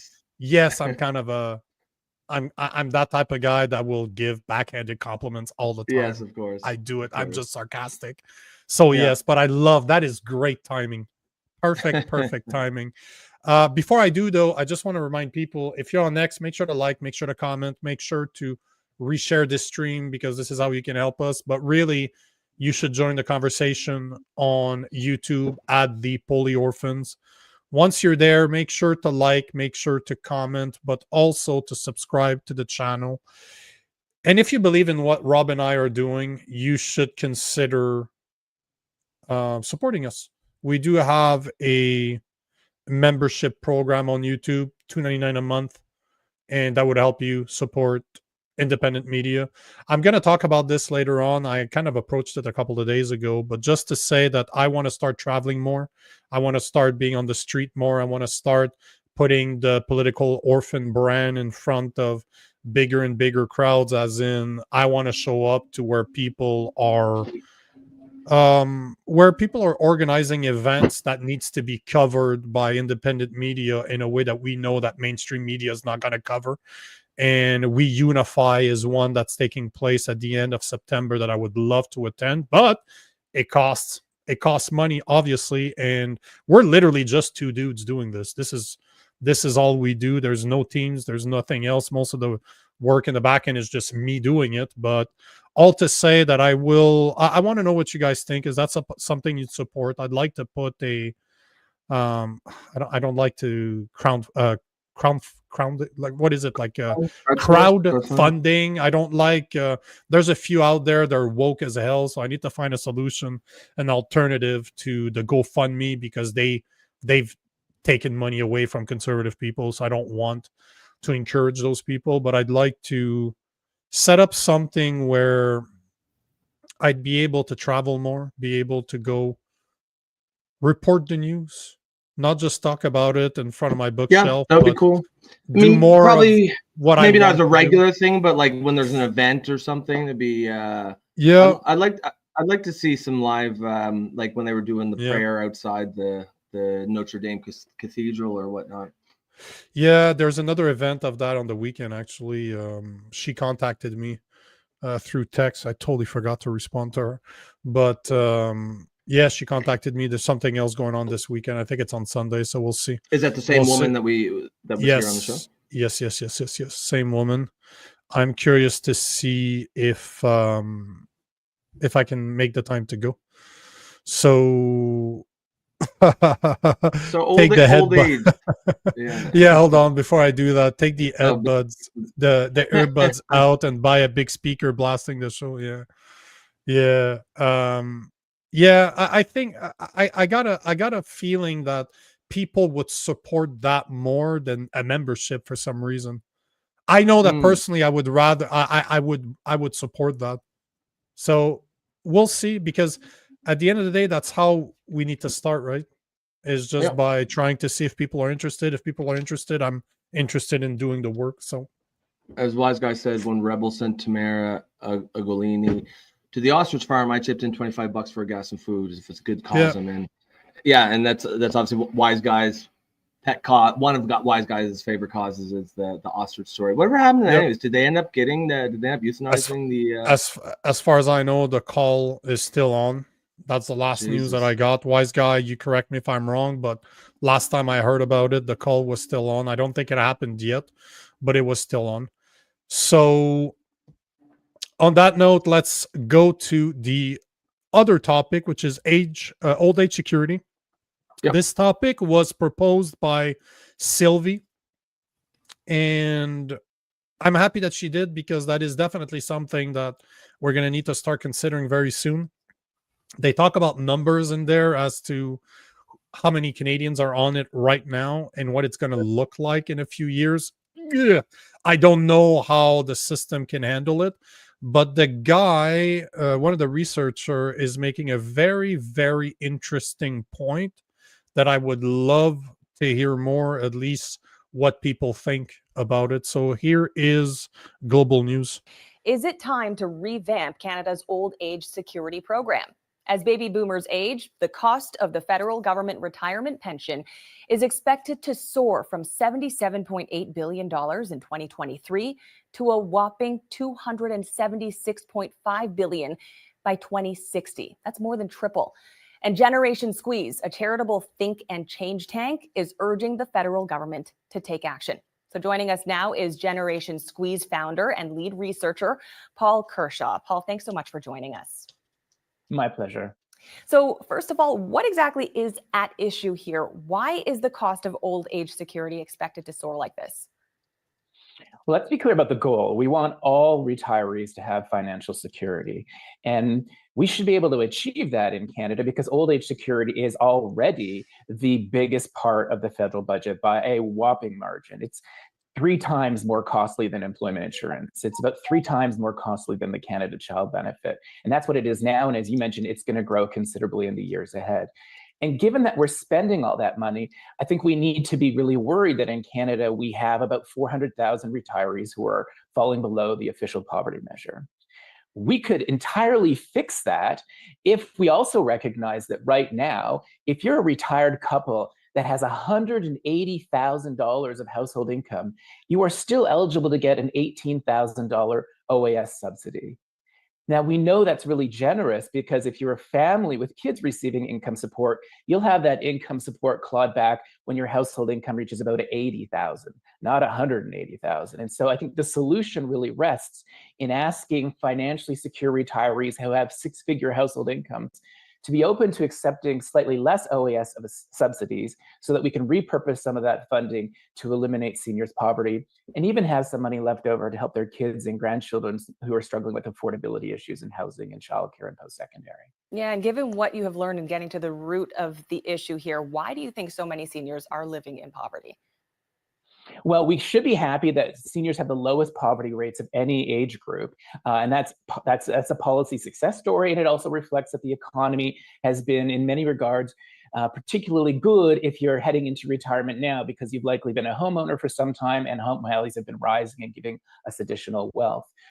I wanted to pause this part because it was very surprising to me to hear a leftist be honest about this. The baby boomers right now are the smaller, if you look at who is living under the line of poverty, the least people in that age group, the least people living in poverty in all demography is baby boomers, because of what he just said. Because they were basically, what he's saying is they were able to buy houses very cheap decades ago. Now they made a boatload of money through absolutely, through the housing market, and now they're sitting on a lot of money. So I'm not saying that that's the case for all, obviously, because there's poverty at all levels, and when you're an elderly in poverty, that sucks because you don't have a lot of recourse. It's not like you can pick up another job tomorrow, because often those people can't work anymore. But I just thought that it was interesting that he's mentioning it, and it's in my opinion, it's a cool idea. But let's just finish the video. I just wanted to mention that it was interesting to hear a leftist be honest on a very leftist mainstream media platform. Yeah. But nevertheless, 400,000 retirees do fall below the official poverty measure, and I don't want there to be any of them. And so there's a way to spend our current dollars differently, better, smarter, more justly. And that starts with just asking financially secure retirees to be open into accepting slightly less. And so that would then allow us to take what's already the lowest level of poverty of any age group for retirees, but eliminate it altogether. So, Paul, what would it be that you're urging the federal government to do? Well, the key thing to look at is the level of income at which we claw back old age security. Right now, if you're a retired couple, it happens at around $180,000. That's when we start to claw it back. As I mentioned earlier, if you're a family with kids, your income support gets clawed back when your household income is like $80,000. So we're wanting to bring the OAS system closer to what we do for families with kids and ask retired couples, if you have a household income above $100,000, would you be open to accepting a smaller OAS subsidy? Not eliminate it, but reduce it by a few $1,000s a year. And then we would repurpose the funds to add $5,000 of additional income for every one of the 400,000 retirees who currently fall below the official poverty measure. And if we were to do that, we would eliminate their poverty. It wouldn't cost more tax dollars. We would use existing dollars differently and more effectively. And I think that's entirely in keeping with Prime Minister Carney's efforts right now to want to, rein in our operating deficits, which are disproportionately driven by the biggest program, old age security, and spend our money more wisely. So there you have it. At least he was honest. For once, I'm always pleasantly surprised when they actually say something that's accurate, meaning that the boomers are the ones that have the most wealth. So at least he was honest. But I want to take this comment because this is Sylvie that suggested we speak about this, and she's saying I 100% disagree with this. Why do you disagree? Is it the part that we're suggesting that one of the things that we could do is to ask the elderly that are making more than $180,000 a year to take less of OAS and take that extra income, I guess, or that extra budget and give it to those 400,000 people, 400,000 elderly living under the line of poverty. Is that the part that you disagree with? Yeah. What do you disagree with specifically there, Sylvie? For my part, in some ways, it's a bit of a mess we've gotten into, and I don't know that there's an easy solution. Because on the one hand, I don't believe that you can tell people who have been paying into something their entire lives with the assumption that they're going to get some retirement when they're reach a certain age, and then say, oh, but actually it turns out we can't, and we're just going to take it away and give it to poor people, to poor elderlies. But and are they even going to give it to more elderly people, or are they just going to pocket it to pay for more fucking rainbow crosswalks all over the country, right? At the same time, I don't know. It can't be our burden either to pay for people like, and when I say it's a mess, I didn't do. What they should have done is they knew this was coming. They knew this demographic issue was going to happen, and they should have started paying into a fund. Whereas I think people think old age security is like a fund that when people pay into it their whole lives, then they'll draw from it like a pension or a retirement fund. It isn't like that. It's just every dollar that they get is just taken from the tax base today. They just and when they paid into the old age security 40, 50 years ago or whenever, that money just went to the government to do whatever they wanted with. So they lived high on the hog. They basically, it'd be like if you were paying a retirement fund to a company, and instead of saving the money you give them, they just spent it thinking, oh, but when they're retired, I'll just pay them out of my own money. And then you get there and be like, oh, actually, this is hard to do. You can't tell people that you've promised them a retirement you can say, oh no, sorry, we can't do it. So I don't know what the solution is here. But I do know that this is exactly why we should not be giving fucking $4 billion to Ukraine or spending, however many millions of dollars to make sure Bangladeshis don't take a dump on their beaches. It kind of goes back to the things you were saying. And I like the analogy that you often bring up with the airplanes, where they say, if the plane goes down, you put the oxygen mask on yourself first, because how can you help someone else if you are disabled, if you've been crippled? Put the mask on yourself first, then put it on the person beside you, your kid or whatever. We need to put the mask on ourselves. We need to fix our own problems first. And this is one of those problems. So when you see this on the one hand, and then on the other hand, $4 billion goes to fund a war, whether you agree with that, a war or not is irrelevant. It's just money that should not be going out of the country while we still have this nonsense that we have to deal with. I'd like to hear from, I don't know if Therese is still there, but considering that she was listening Yeah. to us, and she was saying that there's a few of them listening to this. I'd be curious to see what you guys think. What do you think Yeah, well- about this? Do you think that people that do more money, that make more money, that don't necessarily depend on the OAS as a survival mechanism, they paid into But it's it. still there. It- They were it- still it's- promised it. It's hard for me to say that they need to take it away. Yeah. I don't believe in those things. So this should be a choice. At the same time, this is where things get very interesting because a lot of the people on the left tend to want to redistribute wealth, especially wealth that doesn't belong to them, as in taxpayers' money. They love to give it away to other people because they score higher on the totem pole of wokeness. Yep. But I haven't seen anybody calling for what he's called for. I haven't seen any of those boomers saying, yes, we need to do this. We need to support our elderly, that are those 400,000 individuals that are living under the line of poverty, that have contributed into a system, and for a reason or another, they weren't successful in making a lot of money like a lot of the boomers out there through equity in their houses. Whatever the reason is, I'm not there to judge their past, but I don't see them proposing it. I haven't seen Mark Carney talk about this. I haven't seen any people on the liberal side of politics speaking about this. Yes, this is a progressive way of seeing things, to say, hey, how about we ask those elderly to do it. It's just, I don't see it. I don't see it being proposed. I like that he's talking about it. The fact that I agree we're not with it or not doesn't make it wrong, but we definitely, you'll never be able to convince me that we need to continue spending our taxpayers' money overseas when you have our elderly that are living, 400,000 of them that are living under the line of poverty, and those numbers are going to triple in the next 20 years. It's insane. It's absolutely insane.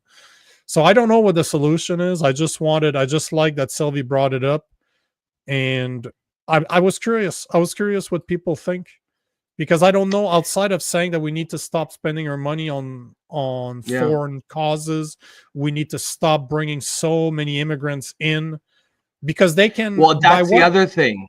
Well, how many people? But you got to be careful. They still need, because I looked into this morning. Unfortunately, finding those numbers are very hard. Like, I could not find the numbers. I would have to make requests to IRCC, to Immigration Canada, in order to find out how many immigrants, foreigners that are here are taking advantage of OAS, and that they never paid into. But that is not supposed to happen, because from what I could find, and again, I'm not saying that it's not happening, I'm just saying that by what I'm finding, it's 10 years minimum of contribution in order to be part of it. But I don't see, even at 10 years, I don't see it. No, I'm not okay with 10 years. So how many? So this is the thing, right? They contributed, they got screwed, our government mismanaged the money. Is it their fault? But at the same time, you have the complete opposite view, where people like me have contributed to that for 25 years. I've been working since I'm basically 14 years old. I'll never see it. They will not be an OAS in 25 years from now, when I get eligible, like 22 years from now, when I'm eligible for retirement. By that time, it's probably going to be 75. It won't be 65. So 30 years from now, it's not going to be available to me. We all know that. So is it fair that I still contribute in a system that I will never take advantage of because government mismanaged? So however way you want to look at this program at OAS, it's going to be unfair to someone. Somebody's going to get screwed. Yeah. There's no easy solution here. Now, which one should get screwed? That's that's the honest. If you boil it down, to the simple denominator. If you take apologies to Teresa's friends, but that's not what I said. But that's not what I didn't say. No, I didn't. But I mean, honestly, I mean, if you have to pick someone who gets screwed, I don't know. It's how do you do it, right? How do you do it? Well, immigration first and foremost. We need to first and foremost, yeah. 100%. Close the We line. shouldn't be bringing Close anyone the in the door. country who's younger No. than 30. Why? Why? Like why? Why We shouldn't bring anybody that's not a family. If Yeah. our biggest problem is that our birth rate is not high enough, we Bring in shouldn't families. bring anything else than families, and families that can support themselves, not families that are Yeah. 12 kids with 2 parents that will never work and suck on the titty of the welfare state of Canada. No. Yeah. So there are solutions there, but it's funny, eh? It always There's no stems political back. will. No, but There's it no always political stems back to immigration. This is to me, and I want to make sure I say this out loud. I believe in good immigration. I believe that immigration is a good thing when it's done in the favor of the country in which people are coming to. They need to contribute. They need to make that place a better place, not take advantage of the welfare state that we have in Canada. That being said, it is time for us to put a stop to it, analyze the type of people that are here, see if they participate. Are they still on the welfare state? Just send them back. I don't have a lot of pity for that because there's so many Canadians suffering. If that wasn't the case, it would be a completely different story. We could have a very different conversation. But the point of the matter is that there's a lot of Canadians. There's at least 400,000 Canadians, elderly, that are living under the line of poverty. So those are people that you can identify right now. They don't deserve that. They should be able to have something enough to live on. They shouldn't be taxed on either, because I don't know if you saw some of the comments, but supposedly that the income OAS and the CPP is actually taxed. I didn't realize that because obviously I'm nowhere close to taking advantage of that. But it seems that they're being taxed, which is absolutely ludicrous. Yeah, that's stupid. Ludicrous. That's stupid. In the same It's way nonsense. as I don't think, like, there's an American, I can't remember which politician was talking about that, but they wanted that anybody that's retired, so if you're 65 and older, you no longer pay municipal taxes either. Yeah, because if you own your house, and you're above a certain age, why are you paying municipal taxes? It's not fair that you never get to own your house outright with no cost. There's always something. So it's not an easy problem to fix, but it seems that, as Squirrel Nut is saying, we need to stop importing more problems. Yeah, I mean, I think that immigration lies at the heart of a lot of these problems here too. And as you said, it's the easiest one to fix. That's the thing. Yes, yeah. It impacts housing crisis. It impacts our social services like OAS, CPP, healthcare, education. Immigration is a massively expensive department to run. It just affects every single piece of our society. So it's not the only problem, but it's the one where you can solve. It's the low hanging fruit. It's the one where you can get the most bang for your buck by fixing it. And it fixes every single. It takes care of. It relieves pressure on everything else. Yes. Everything. Yes. Yes. 100%. And as you said, I do believe in a health immigration system that uses good, sound policy. There are enough people out there that want to come to Canada that we can pick and choose. We can pick. We could fill our quotas with young families that are educated, skilled, and can support themselves. So if we can do that, why the fuck are we not? Why are we not? And of course, it's because our immigration policy is based around the idea that it is our duty to open the door to whoever wants in. And this is done by people who would never open the doors to their house to anyone who wants in. And yet they think that the country is somehow a different thing. It's not. It's the exact same thing. And Have you had that conversation with your family? Nope. Nope. Won't touch that one. I'm trying to keep it peaceful here at the family reunion. Do you think, are they pro-immigration? No, actually, to be honest, they're pretty common sense. Even the ones who are liberal minded, that voted for Carney. They would also agree that immigration should be done the right way, and currently we're letting too many people in. So there's appetite for this kind of a conversation out there. We just need to get away from the far left mindset that it's somehow racist to even talk about these things. And of course it's not. As you look behind it to see if somebody's listening. Yeah, to see who's there. How can you ever hope to get to the best policy of a problem if you can't even talk about it? Agreed. As Sylvie says here, Rob, why are they always from the third world? No, I don't believe it's our duty to welcome them. No, I don't. I mean, I think this is nonsense that they should all be from the third world.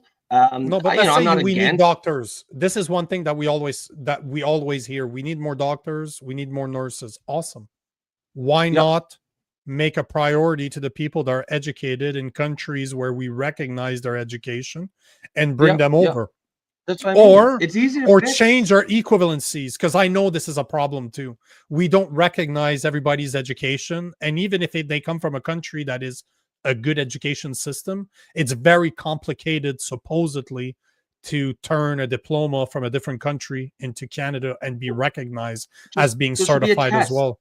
Once you get here, you can pass that test.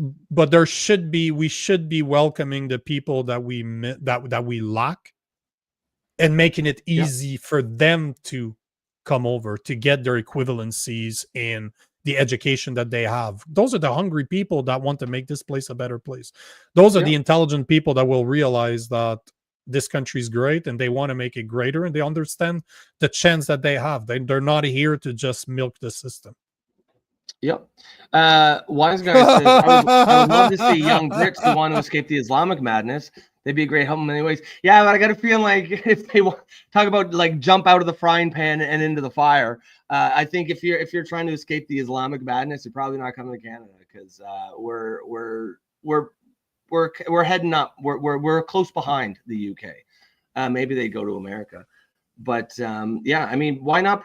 To me, it just seems common sense to prioritize people who are from a similar culture first, and once that's done, then you can look further. That's just common sense, based on you need social and cultural cohesion within your society. One thing that's clear, very clear, is the idea that diversity is our strength is false, is failed. That is a nonsense propaganda slogan that has no basis in reality. Like true diversity, in terms like including like diversity of thought, political diversity, that will happen organically just by making it a meritocracy, right? But if you believe that diversity for the sake of diversity is a good thing, that's nonsense. That doesn't make any. That's a ridiculous idea on its face, and it's just another example of something we say a lot here, where, or at least I say a lot, where one of the problems with current left-wing thinking or political activism is it just completely ignores human nature and fundamental human psychology. No, not all human beings are equal. Yes, we're all equal under the law or in God's eyes. If you're religious, that's fair. But no, we do not all have equal aptitudes, equal skills, and it's completely reasonable to accept that, understand that, and base our immigration policy on it. Agreed. Yeah. Do you want to take some comments, or do we go to the next one? Speaking about the UK, I got a story out of the UK that I posted about yesterday, and people reacted to it. I posted it that's what I'm starting to do right now. I post stories on my Instagram, and the ones that people respond heavily to, we start talking about it. Yeah, I'm revealing my tricks, but yeah, that's what All right, your tricks to the bag. All right, we'll take this one comment, and then we'll go to the next one. So Jim says we need to solve one problem at a time. Then hopefully that will solve the next. Affordable housing is a good start. That would make a big difference. But that's kind of like what Nico was saying earlier. It all starts with immigration. It's the easiest one to deal with from the get-go, and it will impact every single problem that we have. It won't fix our healthcare, but it'll take a lot of pressure off it. It won't fix 100%. Housing crisis, but it'll take a lot of pressure off it. You know what I mean? It's not the absolute be-all, cure-all solution to everything. No, but it's for sure it's the one that has the most impact that we can pretty easily actually do. Yeah, just close the border. It's not that complicated. Yep, that's right. Here's You probably follow them. You follow the libs of TikTok, obviously. Oh yeah, of course. Like everybody that has a sense of humor, that don't like the woke, will follow this. And yesterday, I believe it was yesterday, August 13th. Yep, that was yesterday. They posted this coming out of the UK.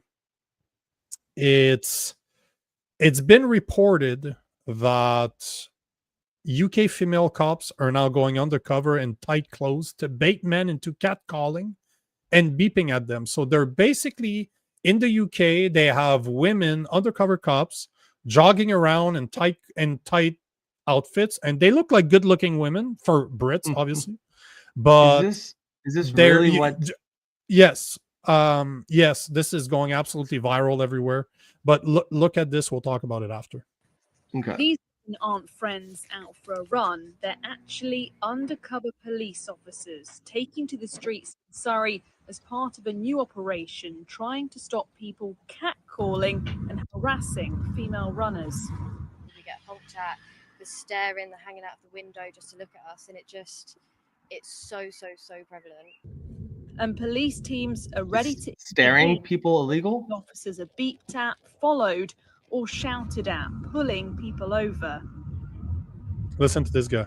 Those kind of behaviours may not be criminal offences in themselves, but they still need to be addressed. And of course, the people that are not by police, they don't those kind of behaviours. You know, they may then go on to commit more serious offences.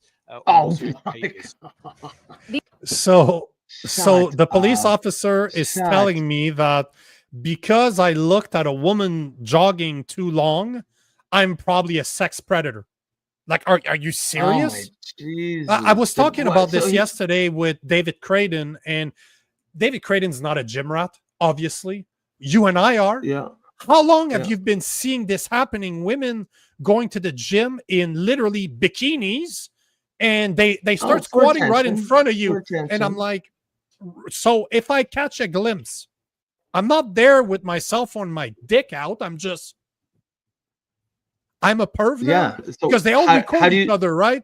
They record each other, and Joey Swole, before becoming a little bitch, was actually covering this stuff, but he made a career. He has like 4, 5, 10 million followers, and that's all he does is call them out for what they do. So you're telling me now that those women in the gym that wear no clothes, that guys look at, how dare they, are now being approached by police officers and being told that what they're doing is not right, and that one thing could lead to another? What's that supposed to mean? So that's nonsense. A man looking at a beautiful woman now in the UK is somehow going to become a criminal offense. How long before this is in Canada, considering how Mark Scarney loves the UK? You know this is coming here. Whatever is happening in the UK, we're like 3-4 years behind. It's just a matter of time before this crap happens in Canada. But this is insane. So the police officers dressed in tight clothes are now approaching people to let them know that what they're doing is wrong. That's so ridiculous. Meanwhile, they just completely turn a blind eye to grooming gangs operating for decades. But now they have resources to be sending out people to do that, to crack down on catcalling. I don't understand. You know, like he said, well, we know this isn't criminal behavior. Okay, let me stop you right there. Then you have no business doing it. Like, you are the police. That's all your job is to do criminal behavior. Let society deal with that shit. Like, if something is deemed undesirable, socially undesirable, then society will sort it out. You can't, again, just that nanny state again. You cannot socially engineer every single interaction in society. You can't, like, the police are there to arrest criminals, enforce the law, not rude behavior. And it's there's something going seriously wrong when they seem to think that it's their job to prevent rude behavior. And have you noticed every single time you see a Brit police officer that is a man, they're very effeminate. They're never manly looking dudes. Yeah. Well, the whole force has become feminized. And now what are they going to do when it's 90% fucking immigrant Muslim men who are doing this? Something tells me they're not gonna.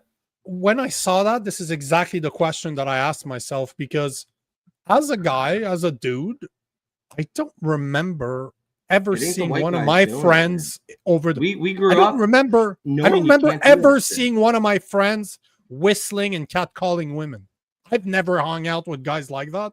So, and believe me, I did not make the best of decisions for a very long time.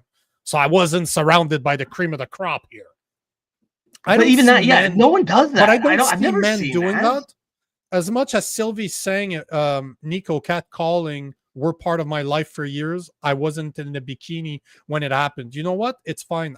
There's assholes everywhere. How many times have I got? Do you know, like, between you and I never take my shirt off in public. Never take my shirt off in public. Not because I'm ashamed of my body. One, it's nobody's business. It doesn't belong to anybody else than myself and my wife. But do you know how many disrespectful comments I've had from women, not guys, women? Catcalls? No, catcalls, Or like names, the female, like the female version of catcalls. And you know what? I don't make a big deal out of it. You know why? Because I understand that people are assholes. I understand that there's assholes out there. And as you said, society will take care of its assholes. Yeah. But at the same time, that's I right. go to the gym 5-6 times a week. And the gym that I go at, there's a lot of people that compete. Like, there's a lot of bodybuilders. There's a lot of fitness, like extremely in shape people. I'm not even in the top 10 of in shape people there. People are seriously in shape. It's great motivation. But they're all wearing little... I always go there with baggier clothes. I don't need the attention. That's not why I do it. But a lot of people there are half naked all the time. Yeah. So at one point, if you're going to be exposing yourself, just like the two police officers you were seeing there, you have to expect that you're going to get attention. Don't tell me that you're not doing it for the attention. Don't tell me. Because at that same gym, I see women in baggy shirts, baggy sweatpants, and you can tell the way that they train, those women are in shape underneath there. You know, just you can recognize somebody that's been doing it for a while just through technique. Yeah. They're just not there to expose themselves. So at the end of the day, I understand that there's some assholes out there, but that's not the majority of men, and it's not criminal. No. That's the biggest thing. And you know, as Alberta Independence says, nothing about the grooming gang. So Pakistani Muslim gangs can literally groom young white girls for decades and pass them around to each other. And some of these girls are going to the police, and the police are saying nothing we can do about it. We don't want to cause problems in the community. So you don't have resources for that. But you have resources to be sending out joggers to catch catcallers that you yourself admit is not criminal. This is exactly the nonsense, sort of far left woke thinking that is infecting all of the institutions of the West. It's worse in some places than others. It's worse in the UK than it is here. But as you said, it's coming here. I have to take this because Bumpy is always sarcastic. But what are the French catcalls from the ladies that Nico experienced? They're in French. You're asking me for the French catcalls. Do you speak French? Because it's kind of redundant if you don't understand French. Yeah. Well, I mean, it's certainly. I'm just being. I'm just being funny. At least I think I'm funny. And I'm sure you probably don't care per se. But the point is you know, it's. Again, that shit. There's rude people everywhere, right? There's assholes everywhere. You can't police that behavior. You cannot use the police to arrest people for non-criminal behavior. It's nonsense. And the fact that they think this is an appropriate way to police the community is a real problem. And another thing to keep in mind is that good-looking people will get attention. So as much as I've had some very rude comments, some very rude people towards the way that I look, it's still a compliment. Do you know what I mean? So they're basically telling us that we don't get to let them know that they're good looking, but yet I guarantee you that these women have taken advantage of the fact that they're good looking. I'll take advantage. If you show me in a negotiation of some type, I'm negotiating for something I'm buying, and you look at me a certain way, I'm like, oh, okay, I know that look. Cool, I'll take advantage of it. If I can take advantage of somebody thinking I'm good looking, why wouldn't I? Are you telling me they never did? Bull. Oh yeah, of course. Of course they did. But it's only okay. Do you know that it's only okay when you don't find the person attractive? That's where we're at right now. Oh It's not a that's the difference between problem. a creep. That's the difference between a creep and just a flirty guy. Is if how it's a attractive good-looking dude, they're like, oh, stop. Yeah. But like, you know, like the cop there said, she said one of the examples she gave was guys staring too long. Well, how long is too long? Is 1 second okay, but 2 seconds is not? I like it's just now you're starting to criminalize just human social interaction. Yes, sometimes guys look at a woman and decide, oh, she's attractive, I'm going to go and talk to her. Like, do we want to criminalize that? It's what's really funny is now you're starting to hear from women say things like, men don't come up to me anymore, men don't approach me anymore. It's like, well, yeah, because you just spent 20 years telling them that it was toxic if they showed any interest in you whatsoever, and now we're criminalizing it. I'm just I think I just want to take this comment because Bumpy calling me a young Bas Rutten, I'm a big fan of fighting. I know who Bas Rutten is. It is such a compliment. Bing, bajang, pating. If you understand that, it's one of the best videos he's ever made when he teaches how to fight in a bar. If you've never seen that video, watch Bas Rutten showing you how to fight in a bar. Brilliant. I'm a big fan of Bas Rutten. Love that guy. So thank you, Bumpy. I appreciate the compliment. Yes. We'll end it on that note. End it on a high note, guys. Excellent chat today. Great show as usual. Some excellent comments. You guys could have been anywhere in the world today, and you chose to be here with us, and we'll always appreciate that. If you are just tuning in for the first time today, and you want to support the show, if you like what Nico and I are doing, you can. Well, first of all, like and share the stream. That takes nothing other than 2 seconds of your time. But if you really want to support us, you can become a member for the low price of $2.99 per month, and that will, of course, help us help support the show, help us continue to bring you high quality independent journalism. Other than that, you too, Bumpy. Wise guys. Well, we'll see you guys tomorrow, folks. Have a great rest of your day, and we'll catch you tomorrow.